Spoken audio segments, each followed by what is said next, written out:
SMD normal register কি হয়, দেখতে কেমন হয়? দেখতে দেখো কালো কালারের, সাইডে কিন্তু সাদা। ভালো করে দেখো, উপরটা কালো, সিলভার নয়, সাইডে সাদা।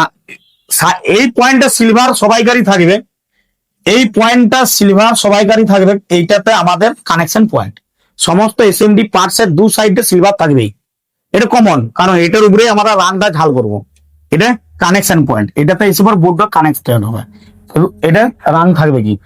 আর বাকি আমাদের যেটা হচ্ছে সেটা এই উপর সাইডটা, উপর সাইডটা এবং সাইডটা এবং তোলার দিকটাও কিন্তু সাদাই আছে। তোলা যদি আমরা তোলাটা দেখতে পাইনি, তাহলে এইটা হচ্ছে হোয়াইট আর এটা হচ্ছে ব্ল্যাক, আর এটা সিলভার কালার। এটা সবাইকারই কমন, এটা সিলভার কালার সব কম্পোনেন্টস এর ক্ষেত্রেই থাকে যেখানে জয়েনিংটা হয়। তাহলে যে কম্পোনেন্টটা আমরা মাদারবোর্ডে দেখতে পাবো, উপরটা কালো, সাইডটা সাদা, তোলাটা তো দেখতে পাওয়া যাবে না, সাইডটা সাদা, সেই কম্পোনেন্টসটাকে বলা হবে নর্মাল রেজিস্টার।